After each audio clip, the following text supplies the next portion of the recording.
Welcome to the I Create Daily podcast. I'm Leora Alderson. And I'm Devani Alderson. We are your co-hosts on this journey of creativity and productivity. I Create Daily is for artists in every genre of creating, from musicians to writers, crafters to inventors, bloggers to entrepreneurs.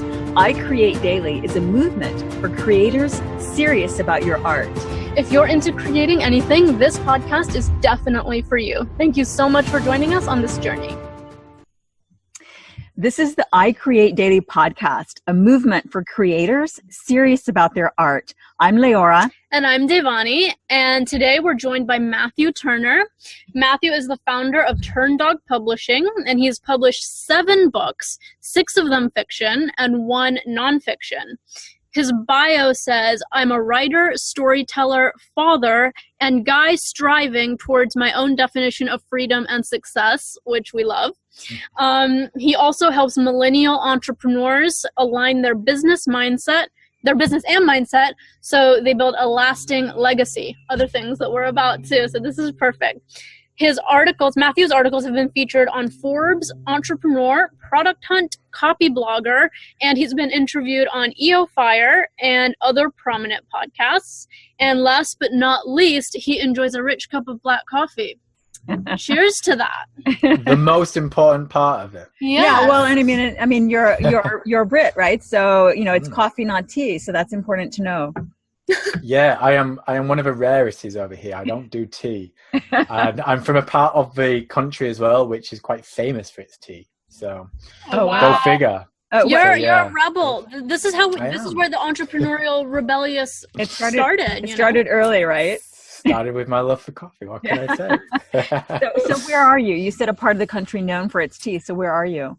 I'm in a little town called Halifax, and we're based in Yorkshire, which is the north of England. And one of the bigger brands, I won't say, I couldn't really tell you if it's a good brand or not, because I haven't drank a cup of tea since I was about 7.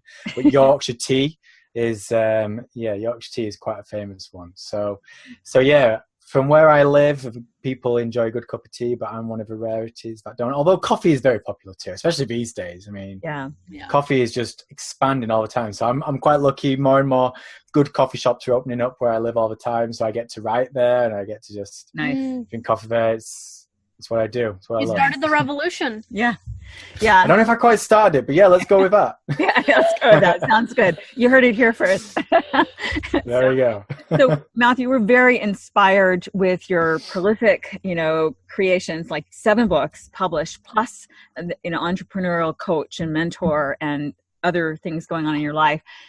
It hasn't always been that way. You haven't always been published. And, how did you get started with the first one? How did you get started in this? We are basically living your passion. Wow. Well, it began way back. I mean, I've just turned 33 actually, and I started writing when I was around about 21. And it was after a pretty rough breakup. I was in your end of the world. I was in northern Kentucky. I basically worked at a summer camp throughout my 20s. So I spent a lot of summers in the Cincinnati area. And there was one summer where I fell in love, and then I went home, and it was a tough breakup. And one of the things which she suggested I do is to just write and start sharing my feelings. And I think she meant writing it in a journal. Yeah. But I didn't kind of go along that path. Before I knew it, an idea came, and it just blossomed. And then I thought, I could maybe write a book. And I hadn't taken an English class since I was about 15, and I still haven't taken an English class ever since. But what I've discovered since then, and throughout my 20s, is that I've had a fantastic love for storytelling, and I've probably been more creative throughout my life, probably more than I give myself credit for. I've always enjoyed to be creative, just not necessarily in the way of drawing and literature when I was younger, at least. But I've always been quite creative. I've always enjoyed stories, and I've always embraced storytelling. So to kind of skip forward to when I was about 27, I finally got to a stage where I was like, right, I'm either going to finish this book or not. Because I'd finished writing it when I was probably around about 22. and I would leave it and I would go back to it and I would edit it. And I had these grand visions and dreams of like, oh, maybe it'll get picked up by a publisher one day. But of course, I wouldn't send it out. I didn't send it to an agent. I didn't really do anything with it. Mm-hmm. So I just got to a point where I was like, right, okay, I am going to give this book one final edit. And I am going to send it to an agent and I will just see what comes of it. Like, I'm going to complete the process because I've spent the last 6 years doing nothing with it. Wow. So I'm going to complete the process and either it gets picked up or it doesn't, but at least I feel like I can put it to bed. But in doing so, I started researching more and more and I found self-publishing, and that led me into the online world, and I met online marketers and online writers, and it just opened my eyes. I suppose I knew all these things existed, but I just wasn't a part of it, and I just didn't know what it actually involved. And I was a marketer, that's my trade. So I thought, well, you know, the hell with giving it to an agent. Like, I'm a marketer, like, I like this. How about I just get it out there? And I did. My first book was Beyond Parallel. I finally left my job so I could focus more on my own writing, but also on, you know, some kind of marketing consultancy. I had no idea what it would look like at the time. I should, in hindsight, have probably stayed in the working world longer to both bring in a little bit more money, but also to, you know, find my... So yeah, in hindsight, I probably should have gone back stayed in the working world longer, wanted to get some more money, but also to just figure out what I wanted to do, like what value I was going to bring to the table. But I didn't do that, and I did release Beyond Parallel, and I self-published it, and straight after that, I started writing on my next book, which was Tick to the Talk, and straight after that, I started writing on my third novel, I Love You, and each one of these all had a few short stories intertwined with them all. And then between all of this, I was working on The Success Mistake, which is my nonfiction book, and I interviewed a lot of people for that. And it's just been a journey of self-discovery, really. I've learned so much doing it all, and it all began with a rough breakup. So yeah, hopefully that gives you a nice sort of snapshot, long-winded one of how it all kind of began. Yeah. Well, so I guess thanks to whoever the girl is from that one summer, right? Can you imagine? That's it, you know? Yeah. What if, right? Well, it's funny that you say what if, because Beyond Parallel, the first book, is all about what if.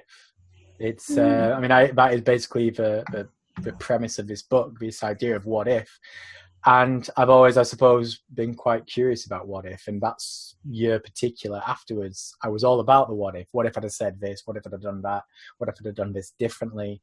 Would my life be any different now? And I suppose I still look at that. Like you say, what if that summer hadn't have happened? You know, would I found writing still? Maybe, but maybe not. We could potentially all live 1 billion lives. Right. We only get given one. Right.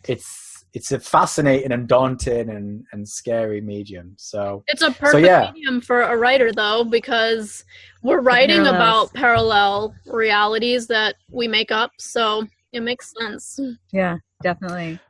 Absolutely. And it's always how you say sense there. It's how I've made sense of things. And I've started writing more recently after a bit of a hiatus, and I feel so much more clear about things. Ideas spring forward. It's amazing. Once you start putting pen to paper or finger to keyboard, the ideas spill forward, and then you can just take them, and well, who knows what will come of it, but something good usually. Definitely. I want to touch back on a couple of things you said in the intro. So you were working full time when you started your writing career, correct? Okay, so many in our audience are at that place where, you know, they know that they want to do something more than the job. They want to do something from their soul, from their passion, you know, something that they're interested in and something creative. And yet they feel like they might have to do it full time in order for it to work. But you started part time. You did say that maybe in retrospect, you could have gone longer doing it part time in order to build a bigger, you know, a more solid foundation, financial foundation. But it's worked for you. You've made it work. How did you make it work during that time when you were working full time and then writing part time? What was your daily schedule like? How disciplined and structured were you? Compared to who I am today, like not really that disciplined at all, to be honest. I suppose when I first started writing, I was a student. So that was a little bit easier because you do have a bit more unstructured time as a student. It's busy, especially when I was doing my master's. But I did have time, you know, to write in the evenings. When I got my job, it was just a case of, sitting down in the evening and saying, I'm going to write a blog post right now. I'm going to do a little bit of editing, or I'm going to do a bit of this. You know, always kind of I was quite always lucky to not have too strict of a job too. So they weren't like on my every move. So I would sometimes go in and still check on some comments, do a bit of this, do a bit of that. And yeah, I just kind of made it work, but I didn't really have a schedule as much. I just was exploring, and I was still trying to figure out what I wanted to do. I felt like I thought I knew, and in retrospect, I just had no idea. And I'm only just now getting to a point where I feel like I'm starting to properly understand what it looks like. But hey, speak to me in 5 years' time and I might still be in this place where it's like, actually, no, in retrospect, I didn't. Yeah. So it's you only know what you know. But I would like to touch upon this idea of like people still at work and, wanting to, branch off and do something on their own and take that passion further. There's a couple of key things which I've learned. And if I could go back again, I would probably do this. The first is it's crazy to just set up on your own, like have that job or do some freelance, do something to kind of keep it coming in, not just for the money, because it forces you to work on your passion when you're tired. And you learn so much during that period. If you're having to build something, whether it's writing or podcasting, drawing, design, whatever, if you're having to do that after a long day of working or studying and you're tired, and you're still doing that, and after several months, you're still enjoying it. Yeah. That says that it really is a passion. It's a passion to stick around. Yeah. Another thing is that I've also learned from other people more than for myself, is that once you start doing it, test it, get it out there. And once you feel you've got to a point where you could potentially leave your job and go out on your own, stick at it for like at least another 3 or 4 months. Because that extra 3 or 4 months, you'll build great attraction. You'll earn more money. You'll save more money. And again, it's forcing you to appreciate that it's not just about the passion. Yeah. Like your passion also has to have purpose. And then this is the final point until I let it back over to your fine selves, is passion alone is never enough. You need to have passion and purpose. Yes. If all you've got is purpose and you're not passionate about your work, I think you'll get to a point where it'll just feel like a job. Yeah. But if all you've got is passion and there's no purpose to it, you've basically got a hobby. So it's about finding and validating that what you do is something that you love and it's something that you're good at and something that you bring value to the table, but also making sure that there's a purpose to it, that it's helping other people. Yeah. It's providing a service and those people are willing to pay for it. Because if you don't have that, you don't really have a business and you don't really have a career. And that's something I'm still learning myself. It's something I'm still constantly evaluating and going, have I got the balance right between this passion and purpose? At times I think I do, at times I think I don't. But yes, stick at it. And if you can do that and make sure there's passion plus purpose, and then you validate it and you keep at it for at least 3 or 4 months longer than you think it should. Yeah. You've set the foundations for such great success. I love that. That is so important and such great advice. Really, we're going to make sure that, in fact, we're going to send that out in an email to our people to make sure they get those 3 points, because that's so impactful. We've often talked about here, it's sort of like the things that, and in particular, as Devani was growing and her brother were growing up from homeschooling and sometimes other schools and in and out, how kids, all of us really latch on to different things that we think we would love to do. But really, the proof is in the pudding, the rubber meets the road. Where the rubber meets the road is if it is that we're compelled to do it even when we're tired. So that's an excellent point. Yeah. Well, I mean, for instance, like at the minute, I've been liking yoga a lot recently, and I've kind of got into it in the last couple of years, and I do it, but I don't do it all that often. I do it like once a week. And if I got to a point right now and say, well, I like yoga, I get a lot from yoga. I'm passionate about yoga. Maybe I'll do it 2 times a week, and then I do it 2 times a week. But then I just go, you know what? I'm going to become a yoga teacher. I mean, it's going to be my life. I'm going to leave the corporate world and just do that. And it would just be a crazy thing to do, because I don't know what it's like to do yoga every single day, let alone do it every single day, several times each day. Yeah. Do I love yoga enough for that? Like, you don't know until you do it. So it would be a case of, well, do it 2 times a week, do it 3 times a week, take a course, like throw yourself into that world. And after 6 months of doing so, and then maybe another 6 months of, doing a few classes here and there where you teach and as part-time, and you still come back and I love yoga. I love what it does for me personally. I love helping other people do yoga. That's when you know that actually, I could be a yoga instructor. But just going to a couple of classes a week and having a passion in that way doesn't mean that you are going to find it passionate enough to like have that be your world. Yeah. And it's exactly the same with things like writing. Like some people like enjoy writing in the sense of they like to write for 5 minutes in their journal every morning. But do they love writing enough to write a book, to write for 6-7 hours a day, to do all the editing, to do everything else? You don't know until you try it. Right. Yeah, that's such a good point, and it's so practical too, because a lot of times we hear a lot of advice of like, go try different things, but it's like, it's not just trying different things, because you can be very, like for me, for instance, I can be very, very passionate about this and that, but when you really sit down and examine, okay, do I have, like you were saying, do I actually have a purpose behind doing this? Is there something deeper here that's bringing me joy besides, you know, just doing the thing? In terms of turning it into a career. I mean, like, it's fine to have your hobbies. That's great. I think it inspires a lot of creativity in people, but and relaxation and ideas, and it just generates positive, healthy energy in your life. But just, you have to back it up with the practical of like, okay, do you like this enough to put in the 10,000 hours to become the expert type thing? You know, like, are you going to put in the time it takes to become the key person in this field of endeavor? So that's, and especially knowing that, you know, basically a lot of that means alone time, just working hard. Mm-hmm. You know, like when you're writing, it's just you and the page, the computers, and, you know, and there's just it's a long haul to bring the book from inception to completion. So, yeah. It's a labor of love. Whenever I speak to an author who's brought out a book, or at least one who's, you know, written the book themselves and are passionate about it, it's a true labor of love.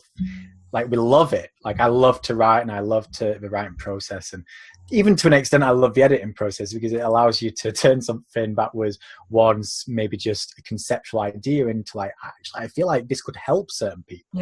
Like, I feel like this could have an impact. So the editing process, but it is so hard, it is so drawn out, and the fact is, by the time you publish your book, like, you just are sick and tired of your book.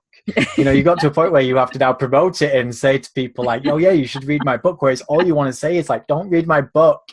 I hate my book. And I think that is pretty much the same in any sort of creative discipline, because if you want to make something great, like, you need to throw yourself into it, and you don't just, you know, do that in 10 minutes. Right. You don't just, I mean, every now and then, maybe you get lucky and you create like genius out of nothing. But the fact is, like, I've been writing loads of Facebook long posts recently, and I've purposely not been editing them. They've just been like mind dumps. And I have no idea how good or not they are, but I know that if I was to just take all those posts, which in its own, like, on Facebook is okay, but and then throw them into a book, it would be terrible. I would need to throw myself into it to refine it, bring it together, expand on certain things, edit it. It would take a long time to do it. And I think that's where people sometimes get a little bit disillusioned with things, because it's like, well, I enjoyed the writing bit, but I don't like the actual getting it all together bit. But it's the getting it all together bit that makes the profession. Yeah. Just doing a writing bit is the hobby bit. That's, you know, that's such a good point, because we actually talked with another guy on our podcast about just the romanticized version of craft and the version that we see success. So we look at a successful person who's published many books, like you've published many books, and there's somebody probably looking at you like, oh my God, I want that life. What they don't realize are the years and the long days and the hours that is spent doing the profession, which is training yourself to hone your quality of work. It's showing up when you really don't want to show up, when you're tired. It's figuring out the purpose of what you're trying to convey to people. And that is where you turn pro, you know, that in doing that grind. Absolutely. And I think a great analogy of this is, imagine you sign up, it's January 1st, and you're saying, I'm going to run a marathon in December 1st, so 11 months from now. Now, the glory and the thought of running a marathon, you're like, oh, that would be such an amazing day. It would be such a great achievement. It'll be fantastic. And it would be so easy to just sign up for that marathon. But the reality is, if you've only ever run like a mile, you're going to have to turn up day in, day out, week in, week out, and progressively go further. You're going to probably get injured at some point. It's going to be painful. It's going to be hard. You're going to have to run in the rain and the cold. And it's 11 months of running.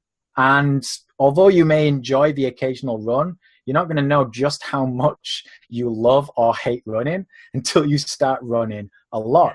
But then the flip side of it, because I don't want to like put people off, is you've actually got 11 months to run a marathon. So, okay, day one, you are this person who struggles to run a mile.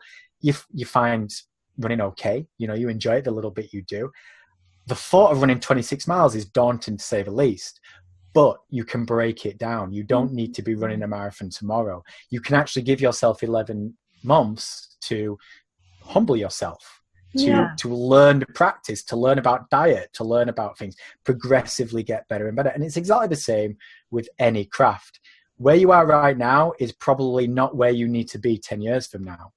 But you know what? You don't need to be where you're going to be in 10 years from now. Where you are right now is fine. Just commit and say, all right, I want to write that book. And at the minute I've got an idea. Well, hey, if you want to turn that idea into a book, there is no romance in it. It's hard. It is going to hurt. But you can get there by appreciating it just as a step after a step after a step. And you just keep making them until there are no more steps left and the book's out there. Right. Yeah. You really have to enjoy the journey and inculcate that. And, and this is where, studies of kids who could delay gratification have proven that they are most likely to be the most successful as adults.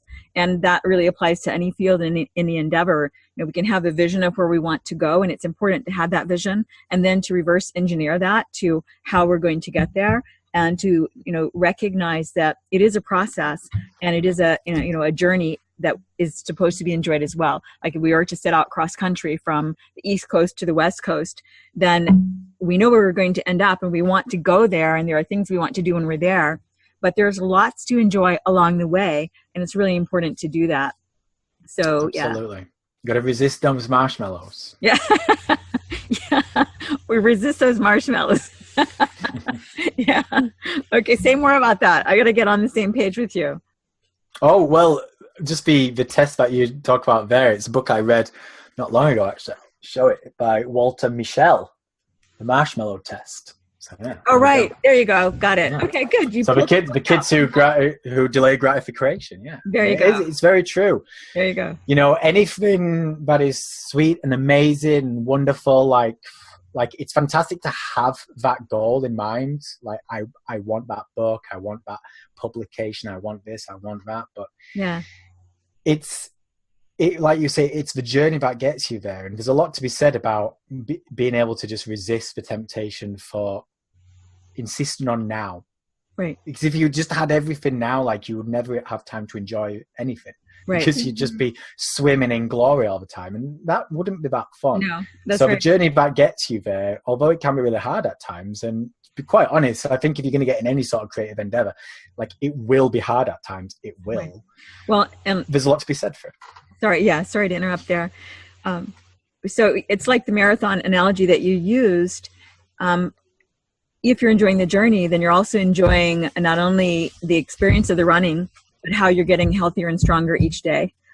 So as a writer, how you're honing your craft and you're getting better. And I think back to the editing process that you mentioned, you have to go through and edit it and all of that. It's the books are a lot like our children. We love them dearly and, we want to, but there are days that, no, not really, but, but, but keep talking. Yeah, no, but I think that the other part of that I wanted to mention, it is through the editing process that we become better writers. So it's like so critical that we do something, that we go through, that we wear all the different hats in the beginning. And I think that it's also okay that once we've gone through that a few times, we can graduate to the place of being able to hire others to do some of that for us. Oh, I absolutely agree. 100%. Yeah.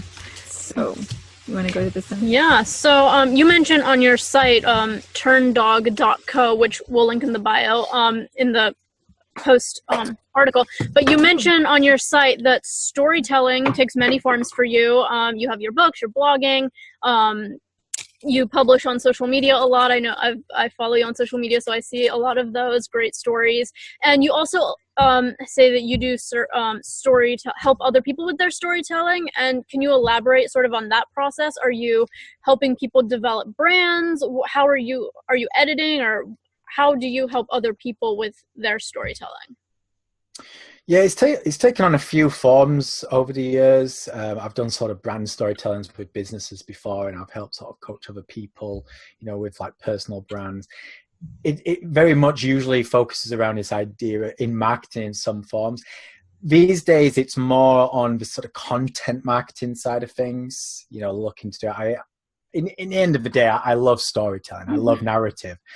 If you gave me a choice to just write boring copy, and I don't mean to, diss copywriters at all, because they're fantastic. And the way certain people can create a fantastic sales email or a sales page is great. And there can be story in it, but not always. You don't necessarily need great story to have a very good sales page or a journalistic article or something like that. But for me, stories where a narrative is where it all brings it together. Because as human beings, we trust stories. So whether it's through a brand, whether it's through a book, whether it's through a talk, TV show, we trust stories because for millennia, it's how we passed on knowledge. Yeah. I mean, reading and writing is a relatively new thing. Like when you look at the grand picture, like people would pass on information by sharing stories. Yeah. And most of us have very fond memories of stories from a young child. It's sat on grandma's lap or whatever, and it's books before bed. So we trust stories. And from a marketing point of view, I suppose I've always enjoyed the idea of using story to help breed marketing, because it's just more of an emotional approach to it, a more organic approach. And studying marketing at school, I got to see a good overview of the various forms of marketing. And quite honestly, I don't like a lot of it, but I do like some of it. So it's like, can I use story for it? So when I help people with storytelling, it's usually on that sort of thing. It's the idea of trying to bring together story and marketing. And at the minute, a lot of that is now sort of content marketing, writing content for the people, trying to get their sort of brand alive through that. And yeah. Awesome. Okay, fantastic. So your nonfiction book, you have one nonfiction book, right? And 6 fiction books. Your nonfiction is The Successful Mistake, and it features the stories of critical mistakes of 163 successful people that catalyzed their success. Could you share a story of a mistake that contributed to your success? I think a really big one for me, and I've talked about it a few times after the book, but it was during the creation of the book. Like you said there, I interviewed 163 people. And from the get-go, I focused on quantity. I wanted to interview a lot of people because I felt that would make the book special. And I'm not saying that it didn't. It was an amazing experience connecting with all those people. And I got pretty good at connecting with people, but I didn't do a good job of then taking those connections and forming relationships. In other words, I spent all my time connecting and very little time nurturing. And when it came to sort of pre-selling the book and crowdfunding the book and all these things, I thought, wow, I've got 106 people in the book. They're all going to buy a copy. They're going to share with their audience, yada, yada, yada. And for the most part, crickets. And I started thinking, well, what's the deal? Like I started getting mad, upset, angry, like starting doubting myself, starting doubting other people. And then it dawned on me, I had been a taker. I had been a taker, and I never intentionally became a taker. I didn't, wake up and go, I want to be the person who is always asking. Right. But I had become that person. And it was, I don't even know really where it happened, but I think it kind of boiled down to this idea of, I focused on the quantity. I was constantly thinking about, I need more people in the book, and then forgetting to touch base with them a few weeks later, a few months later, and just chatting with them and just touching base and saying, hey, I've not spoken to you for a few months. How's life? Yeah. And that taught me a lot, because it taught me that I had become that guy, but it also taught me that I really do not want to be that guy. I don't want to be that guy in a personal sense where I only speak to my friends when I've got a new book out and I need their help. And I don't want to be that guy in a professional sense where I'm constantly reaching out to people and saying, oh yeah, will you be on a podcast? Will you be in this? Will you be that? And then just like not speak to them again until the next time I need something. Right. I want to be someone who starts relationships and then breeds those relationships. And it's reevaluated my entire thing. It's like changed how I thought. It's changed my sort of visions and my values. And now I try and spend a great deal of time nurturing my relationships as well as connecting. Sometimes it's easier said than done, but I use this piece of software called Contactually, which is basically my CRM system. And it reminds me, like, if I haven't spoken to people for a certain amount of time. Nice. So certain people I want to speak to like once a month or every couple of months. Some people it's like just a couple of times a year is fine, or just once a year. But it's that reminder of like, oh wow, yeah, I haven't spoken to that person for a year. Not a big deal. We're not really close. Right. We're just a casual acquaintance. But hey, let's spend 20 seconds to just jump on Facebook and say, hey Jeff, how's life? What are you working on at the moment? Can I support it anymore? How are the kids? What's this? It takes no time at all, but all of a sudden that means that I am valuing my relationships. I'm valuing my time I've put into creating them. And hopefully it will lead me to bigger and better things moving down the line, because I've learned most opportunity in life comes through the people that you know. Yes. It doesn't come from job sites. Yeah. It doesn't come from, the latest marketing trends. Like, yes, you can leverage those things. Yes, you can find success in those things. But the biggest opportunities that will land in your lap, more often than not, 9 times out of 10, I would say, comes down to your relationships. Absolutely. Yeah. It's like the network equals net worth concept of like the people you know. And it's important to know good people who align with your values, and it's not like know them because some opportunity is going to be coming down the road. It's just more like know people who align with your life in a way that those things will naturally fall into place when they need to, whether it's an opportunity for them or an opportunity for you, whatever happens with that. So that's important. Yeah, it's a tricky thing because, like we're building businesses and working really hard, basically 10 to 12 hour days, 7 days a week, oftentimes. And so we're in the marathon.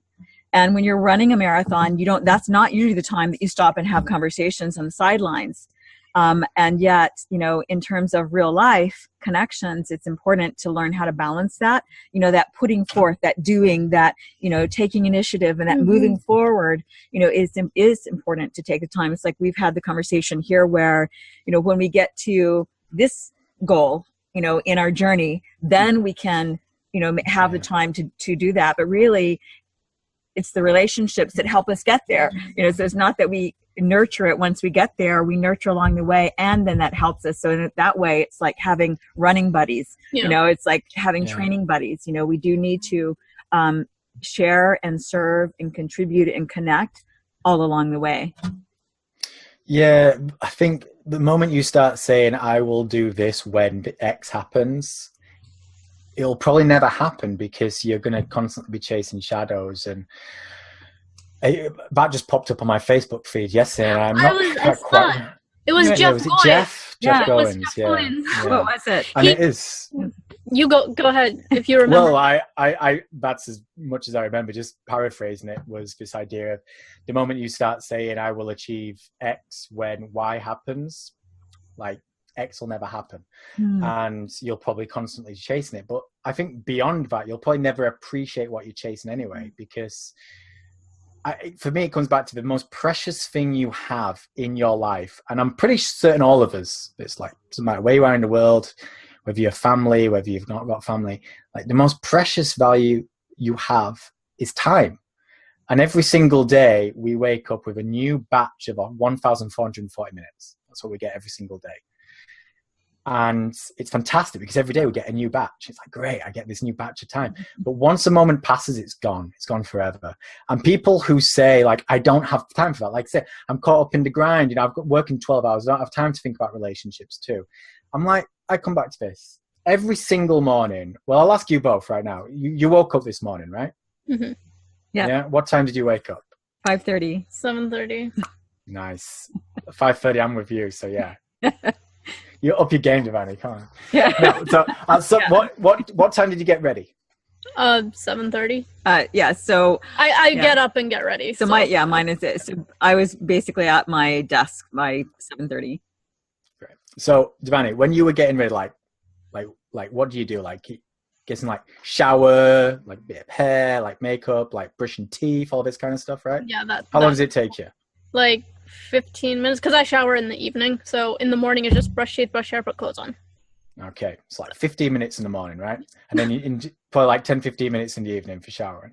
Yeah, but maybe a little longer. Yeah. Maybe a little longer, right? Okay. Yeah. And this is my point. Every single day, people find time for showering, brushing teeth, all these kind of things.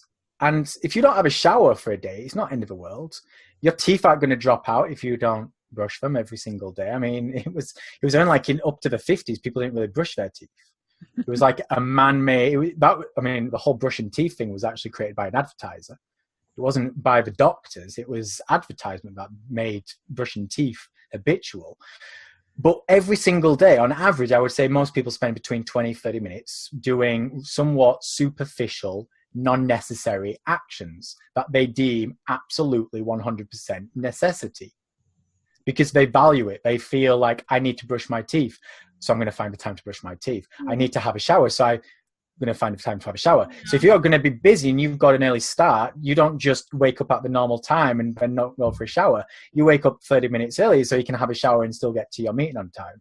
Mm-hmm. And this is my point when people say I don't have time for things like relationships or my health or going for a walk or taking time to reflect. It's like you do have the time. You're just choosing to do something else with it. Mm-hmm. If you were to value your relationships enough, you would find 5 minutes to do it. Yeah. If you valued your health, you would find the 10-15 minutes to go for a run. Now, that might be at the expense of some sleep. That might be at the expense of some work. That might be at the expense of some TV binging. You don't get to add more minutes to your day, but you do get to take control of your time and saying, right, what am I going to do with this 1,440 minutes today? How am I going to spend it? Every now and again, sure, work has to take its thing. It's like, I don't have time to do the emails today. I don't have time for everyone. Fine. But if you start letting that be the everyday, you're going to slippery slope. That's such a good point. And it leads to a perfect segue to the next question on habits. And so, like you said, occasionally you screw up and that's great, but if that becomes your everyday, then you're creating a negative habit of screwing up every day and not using your time right, and 5 years from now you're like, oh snap, So for you, what are some things you do daily that help your creativity, whether it's a ritual or a habit or some structured thing? What do you do? Well, the recent thing has been my Facebook experiment. So I'm about 30 days into my Facebook experiment, and I've always been on Facebook, and I've always kind of felt like I needed to be on Facebook, and I would haphazardly post here and there, but it never had a purpose. And again, it comes to this thing of like valuing your time and how you spend it. If I'm going to spend time on something, it needs to have purpose. If I'm going to do something, it needs to have purpose. And I think we all need to do it like that. So I was like, Facebook, I think, can be good for me. But I need to give it some purpose. So I thought for 90 days, I'm going to commit. I'm going to post at least these 4 actions every day. So I do a morning accountability post, and Devani, I know, is seeing plenty of them because I'm always afraid of timeline. And it basically tells me what time I've woken up, whether I've gone for my run, whether I did my morning meditation and stuff, what my main tasks for the day are. I also do some kind of question during the day just to engage people. I do some kind of long form post, which I'm going to be doing literally the moment after we finish this. And then I do an evening reflection accountability thing, like, did I do what I set out to do? Mm-hmm. I mean, I'm purposely always more conscious now of like doing extra things, but I'm like, I need to do those 4 things, and I'm going to do it for 90 days, except on weekends. I'll still do my morning one on Saturday morning and Sunday morning, and then I'll do a weekly accountability thing on a Sunday evening. And that's what I've committed to for 90 days. And I'm about 32 or 33 days into a minute. So I'm actually building a habit. I have it on my phone. It's Coach.me is the app. And every single day I've got to just tick these items off so I can track and build these things. And it's working.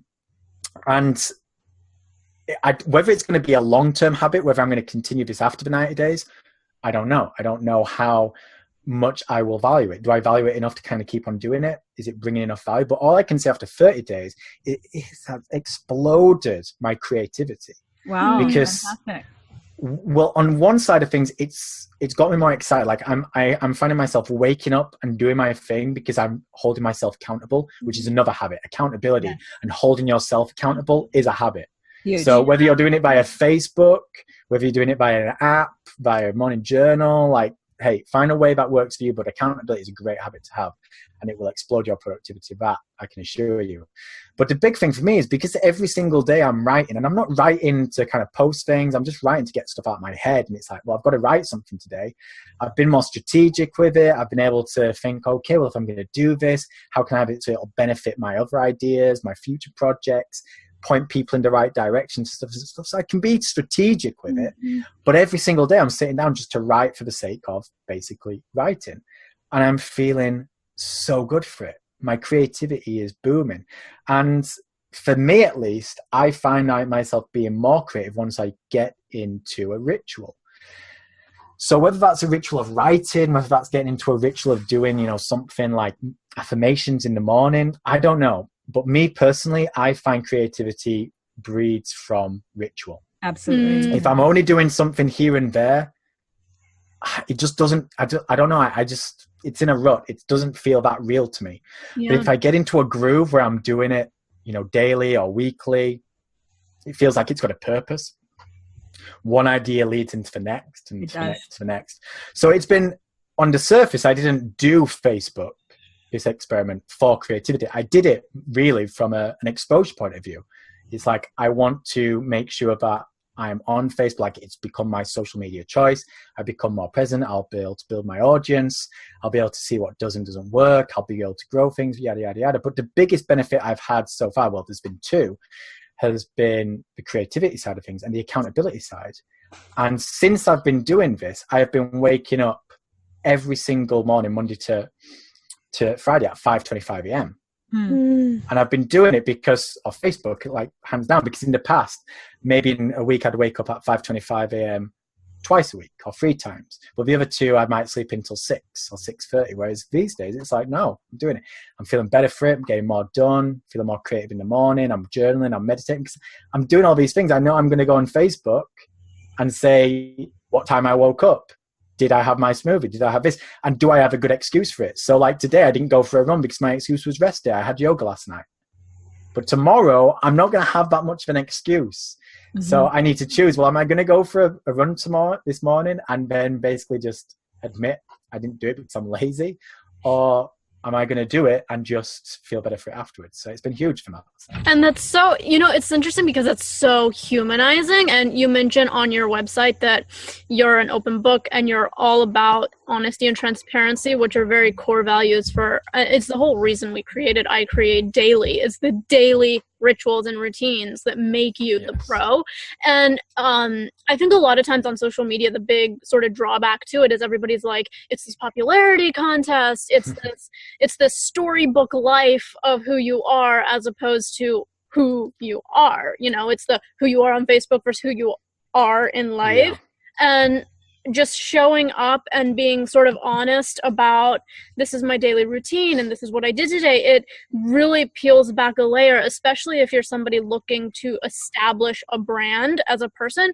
It inspires other people who are looking at you to be like, hey, they're still human. Hey, yesterday Matthew said he didn't run because he did yoga instead, and it's okay to mix up your routine like that. And, so it just adds this layer of these are the fundamental steps that Matthew takes every day to be where he is. And so maybe if I can model something like that, I can be like him, or I can be my version of successful. So I think that's really cool. Yeah. And go ahead. Yeah. I mean, the humanizing side of things. I mean, like I'm going to the cinema after this. I've committed to not eating like sweet treats this month because I've got a half marathon at the end of the month, but I'm probably going to have some like pita chips and maybe some dip or something.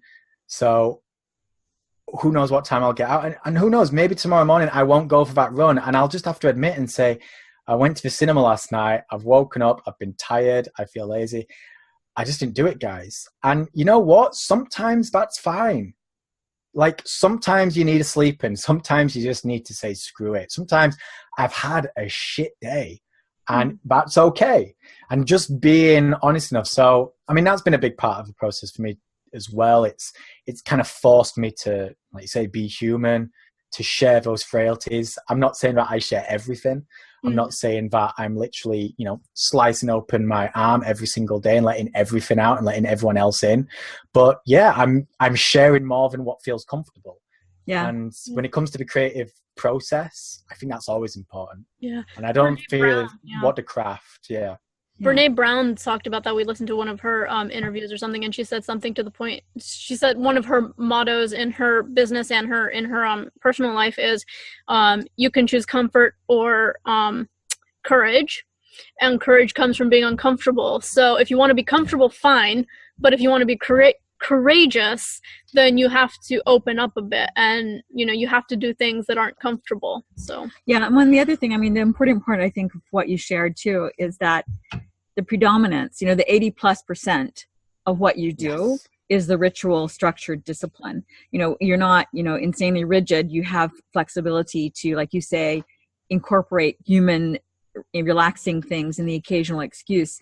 As long as that doesn't become the way of life, then it's absolutely in balance. In particular, as long as that's the lower percentage, you know, the 80-20 rule kind of thing. And it certainly sounds like it is with you, because the problem with excuses, if we, you know, is they make us weaker, because not only did we not do the thing that makes us stronger, but then we've spent time thinking of excuses, incorporating excuses, telling excuses, which reinforces what we didn't do. You know, that if we had done it, make us feel better about it. So absolutely fine to do it, like you said, on occasion, as long as it's in context of the minority of our time. I think a good rule of thumb is to try and not do things 2 in a row. So like if you're going to sleep in on Monday, okay, give yourself a break. Just don't do it on Tuesday, you know, like don't let that bad habit in, because, and one of the things which I've learned all about habit formation recently, and it's been such a fascinating subject. And the thing is, we know what we know, and we become somewhat more enlightened maybe at a certain point in life, but we forget that we've lived like 20 or 25 or 30 or 50 years before that, just doing what we do. Yeah. So all those habits that you have right now, however old you are, where you're watching this right now, wherever stage you are in your life, like your habits are your habits. And most of them have been there for a very long time. Good point. And they take place in this part of your brain called the basal ganglia, where it's just where all the automatic stuff goes on. So when I feel stressed, I bite my nails. And I've done it from as long as I can remember.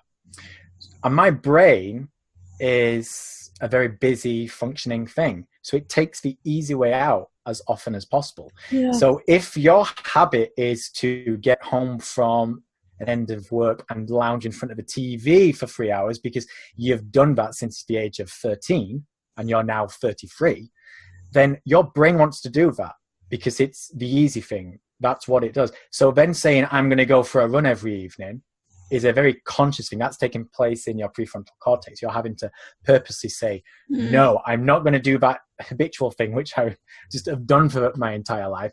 I have consciously got to find motivation. I've consciously got to put on my shoes. I've got to force myself to do it. And it's going to be hard. And your brain is going to be battling you all the way because it's saying, I want to do the easy thing. Yeah, I'm keeping you breathing right now. I'm keeping you doing all this stuff. I don't want any more hard work. I'm working hard enough as it is. I want the easy way out. I want to do that easy thing, which I've always done. Yeah. So you've got to be conscious of saying, no, because there's a reason I want to do this new thing, because it's going to make me feel better. I want to be better. I want to progress. I want to grow. But you know, you need to go. If you, whatever your habit's going to be, whether it's waking up earlier, you know, writing in an evening when you really don't want to, like, it is going to be a battle, and you are going to battle against yourself every single day until it is in your basal ganglia and it's become the automatic thing, and that takes a long time. It does, because if you think about it, you live your whole life with, you know, doing your habit, and so you've had years, you know, for it to become your go-to automatic thing to do. And so just imagine how long it takes till the go-to thing is the healthy activity, whatever that is for you. Well, it's like when people struggle with addiction, right? addiction to, for instance, cigarettes. And people who don't smoke will say, well, why can't they just stop? And they'll say, well, I can stop, but then, when I feel stressed, it's my go-to. Or when I'm out and I'm surrounded by other people, it's my go-to. And the thing is, we're all addicted. We're all addicted to our own routines, our own habits, our own things. We all do it. We're all guilty of it. We're all addicted to certain ways of life.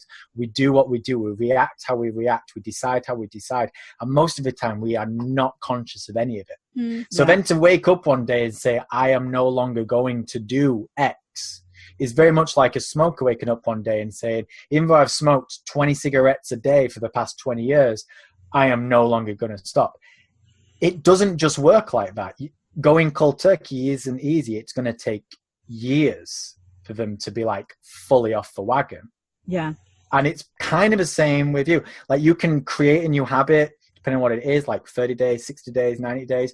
But to then just get rid of that old habit completely, you may never be rid of it.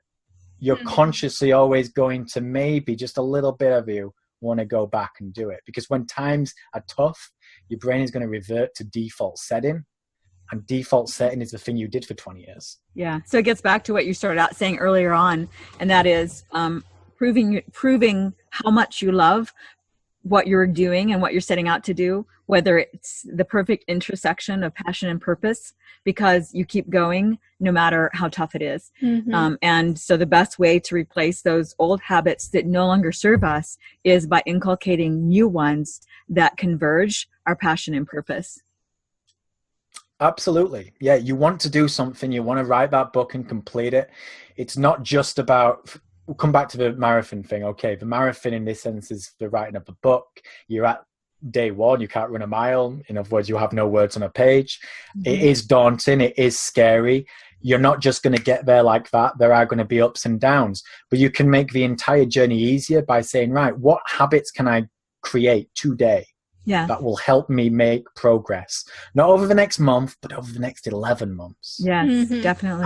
And from a writing perspective, it might be as little as, right, okay, I am going to get up half an hour earlier, and I am going to spend that first half an hour just writing 200 words every single day. There you go. Monday, Saturday, Sunday, whatever it might be. Now, not all of it's going to make it into the book. In fact, I may not even set myself a goal of, at the end of the year, having a book. Yes. To start with, you just want to get into a routine of writing. 200 words. It could be 200 words of nonsense. It could be 200 words of the same word repeated 200 times. It doesn't matter. It's getting you there. It's getting you used to putting your fingers on the keyboard, your mind thinking about it. And trust me, like you will start to write more than 200 words. Right. Some of it will be good. Some of it won't. And in time, you'll have a book. And I'll just tell you about a guy called Srinivas Rao. He did a post. I think he's done a few posts on this, but he writes 1,000 words a day. And he has done so for, I think, 3 or 4 years now. And he's like talked about how it changed his life. Wow. And I remember another person, James Clear, who's all about habits, is far knowledgeable on habits than me. Fantastic guy. So if you're interested in that, check him out. Yeah. And he's about to release a book. And he talked about how he didn't set himself a goal to write a book by the end of the year, but he did set himself a goal to write one article every week. And on average, these articles are like 1,500 words long. So at the end of the year, it's like, oh, I've got more than enough for a book. He's actually got two books worth of content. Right. So it's just how you frame things. And like I say, people might look at structure and ritual and routine as anti-creativity, but most people find it to be the opposite. Most people find, wow, once I do something again to turn up, the creativity flows, ideas breed into new ideas. And that's when the magic happens. Yes. And that allows you to then be more serendipitous and spontaneous further down the line, because you've got a craft, you've got a skill, you've got a habit. Right. The magic happens within structure. That's really profound. Matthew, we've taken more of your time than we promised. Do you still have another 5 to 10 minutes? Yeah, let's do a few more. Okay, because there's so much more we want to ask you. But if you're short on time, we can do part 2. But if you're good, we'll keep on going. Let's go. Okay. So one of the things that most creatives want to know, let's say, and there are a number of fiction writers and aspiring fiction writers in our audience, and that is, can I earn a living from my art? So there's so many various things on this topic that we'd like to ask you next. But let's start with what are the things that you do with your fiction writing, for your fiction writing, that are the most successful, the most financially successful? I mean, it's hard to make a living with something like fiction. It is. And I think the key, I mean, I'm still trying to find my success on the fiction side of things. It's taken a back seat. But although Devani knows about my next project where I'm trying to bring it back to the forefront by combining it with my nonfiction. But that's a chat for another day. But I think it comes down to consistency. You speak to pretty much any author who is like, at the top of their game, whether it's fiction or nonfiction. I know that Ryan Holiday gave the advice to Srinivas Rao actually on Facebook the other day. He was like, Srinivas talked about how he just finished his latest manuscript, and Ryan just said, start writing on the next one. Yeah. And I think that's pretty consistent advice for people, whether you're looking to write poetry, short stories, full books, nonfiction, novels, whatever it might be. You've got to find time to promote your work. Promoting your work is vital, especially in this world of self-publishing, because it's so easy to write and put something up on Amazon and hope for the best, but hoping for the best just won't work. Right. So you need to carve out time to promote, or have other people promote it on your behalf. Like, that is a necessity. But if you want to turn your craft of writing into a career, you need to look at it as a career. And, one book every 2 or 3 years, like that's a pipe dream for most people. I mean, that isn't how, of those people because they are the ones who sell millions of copies. But for every one of them, there is 100 writers who writing is their career. They are writing, they are editing, they are writing articles for newspapers. They write enough content to crank out 2 or 3 books a year. They're writing. And as soon as they finish writing one thing, they're moving on to the next thing. So if you want to, get your ideas out there, just embrace this idea that it does not end. There is no end point for your writing. There's going to be plenty of ways for you to write. And the more you write, the more chance you are to get that momentum, get that traction. So write that book, get it out there, either traditionally published or self-published, get it up on the shelves, dedicate time to it. Okay, find a balance that works for you. And I'm not going to tell you whether it's 80-20 or whatever. It's like, find a balance that works for you. Mm-hmm. So that as well as creating, you are also promoting. Yeah. But then make sure you're always creating. It doesn't just work of like, okay, I'm going to create for a year and then I'm going to promote for a year. I'm going to create for a year and then I'm going to promote for a year. In my experience, that doesn't work, especially for novelists. The ones who get there, they are always writing. They are always writing a short story, their next novel, they're doing something. They're writing for other publications. And the reason is because in 5 years down the road, you can look back and go, wow, I have written 2 million words. I have had 3 books and I've had 7 short stories published and I've had my articles appear in 20 publications. And you can look back and go, wow, that's a big deal. And now I'm able to look at my Amazon account and see that people are buying my stuff. It's been a tough road, but you don't get it by just writing one thing and then sitting back and saying, well, where is everyone? Right. Mm-hmm. Well, and of the marketing things you've done or the brand building, community building things you've done, what is the top 1 or 2 things that has been the most productive for you? I mean, if you can get quite savvy with Amazon's ad service, it's called AMS. That's quite good. I think it is a little bit harder for fiction than for nonfiction, but it's still quite an underused service. So there's quite a lot of potential to make, decent money without having to plow too much into it, which when you start dealing with things like Facebook ads and Google ads, it's more of a saturated market. So you have to put a lot in to get a lot out. Whereas with AMS, you can put in just a little and get a decent amount, put a little bit more, get more. So that's certainly something that can help you build a bit of traction. And the great thing about that is it gets you in the search area more, you're getting more books, so you climb the charts. And it can be a nice way to kind of force a little bit of organic growth as well.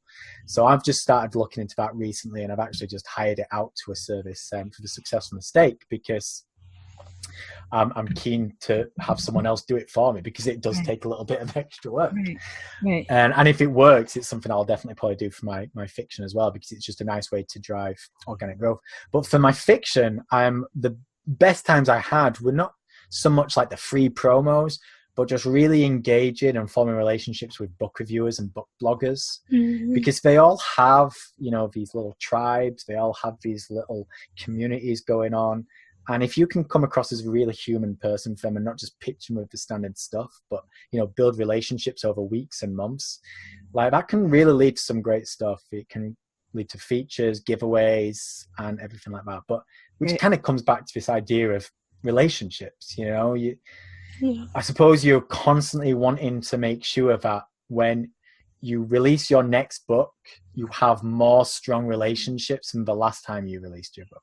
Yes. Yeah. If that makes sense. Yeah. For sure. Yeah, definitely. That makes a lot of sense. And it's creating relationships. If you're an introvert and that doesn't come in, I have found that online it's much easier, because you don't have to stand up in front of someone and be like, hey, I have this thing and it would be cool to connect and do that. That can seem scarier to somebody who's used to isolation. But instead of thinking about it as, I have to go talk to people, you are creating relationships, and that can go under, today I created. Well, what did you create today? Today I created stronger relationships that will help me sell my art. And that falls under creating a sustainable income if you're looking to make a business out of it. Yeah, I think if I was to advise someone to start out, it would be very much to try and, assuming they don't have anything much to promote yet, is to, let's find a lot of time to create things. So I'm constantly creating, and let's find a lot of time to both create and nurture these relationships, and just choose a platform.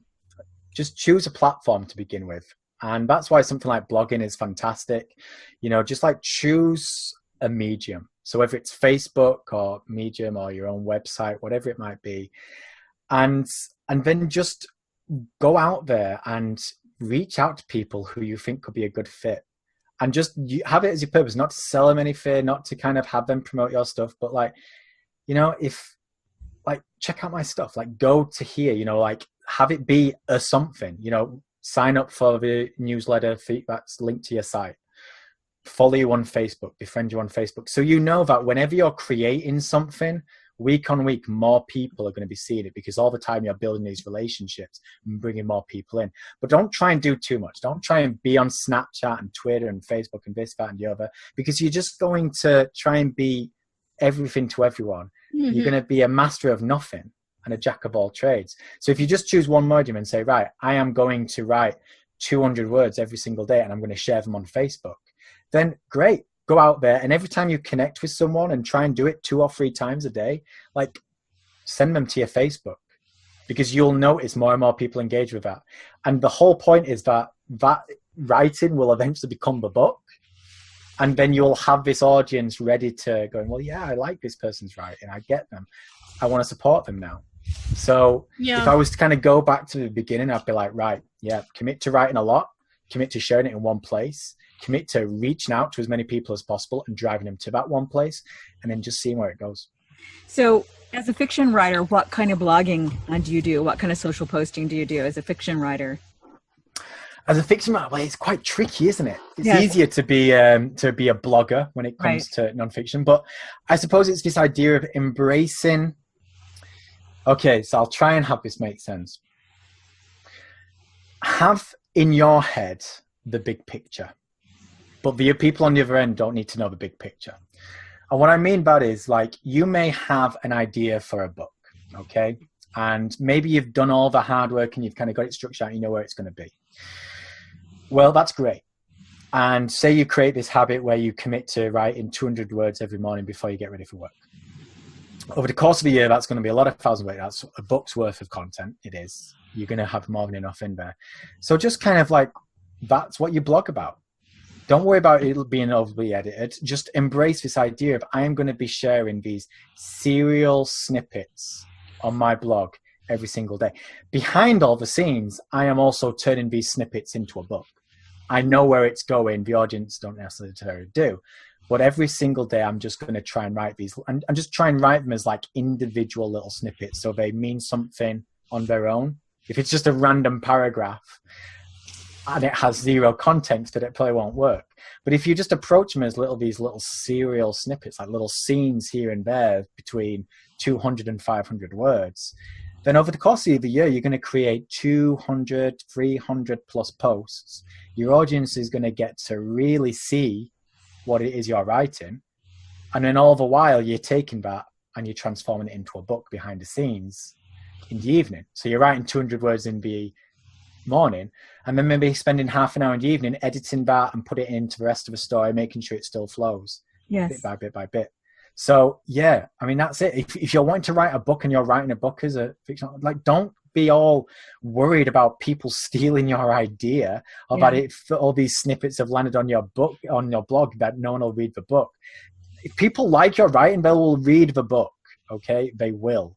Yes. People liked what's on the blog, they will read the book. So just be like, right, yeah, I'm going to blog about that. I'm not even going to say that it's going into a book. I'm just going to write. I'm just going to share it. And then in a year's time, it will be a book, hopefully, and then I can publish it. Fantastic. That makes a lot of sense. So we will link in the show notes to your Amazon page. So basically your author page. So people will be able to see all the books that you've written. And could you tell us in closing just a little bit about Turndog, or anything else that you'd like to share with our audience before we go? Yeah, well, and the best way for them to connect with you. Yeah, well, I would say at the minute, actually, because I feel like there's a lot of creatives on the way now, and I'm working on something new, which I'm not quite ready to share. Devan is one of the actual few people who does know about this sort of inner workings that will be leading into next year. Yeah. I'm very excited about it, but I'm still kind of getting it to make sense in my head. We'll come back. What I would, yes, absolutely, we can. But what I would say is I would encourage people to just befriend me or follow me, whatever's easier, on Facebook. And I don't know, just like make sure that you engage with some of my posts, or like have it so you see my posts. I think there's a way to do that in Facebook, because I'm going to be sharing more about this project in the coming weeks and months. And it is basically a bridge of my fiction and my non-fiction, and I'm bringing them both together in what is probably going to be my grandest challenge yet. And those who engage with me on Facebook will probably get to know what the next and first steps are before anyone else. Is that the true marketer storyteller? You gotta go follow up with them, guys. Is that a page? Yeah. The page or profile? Okay, so we'll put that in the show notes. Yeah. Okay. Yeah, it's on there, and I think it's MatthewTurner.writer is like my Facebook thing. So yeah, if you want to. Fantastic. Well, it feels like we've been on a little bit like on the therapy couch with Dr. Matthew Turner, because it's incredibly sage and practical advice that you've shared today. Thank you so much for not only sharing all of that, your story, your ups and downs, and that incredible wisdom, but also the extra time that you've given us today. And definitely follow him on Facebook, guys. I'm friends with him on Facebook, and he's, over the last 30 days so far, he's been posting a lot of really cool content and stories about, his life, and just more of the same sage advice. Yeah, fantastic. Oh, thank you very much. It's been an absolute pleasure. Thank you so much for having me. Fantastic. Okay, awesome. Talk to you soon. Bye. Bye.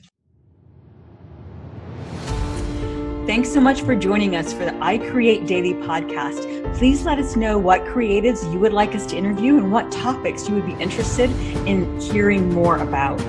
And if you enjoyed this show, please leave a review on iTunes. We value your feedback. We read all the reviews, and it just helps us get the word out on the I Create Daily podcast. Thank you so much. Thanks so much.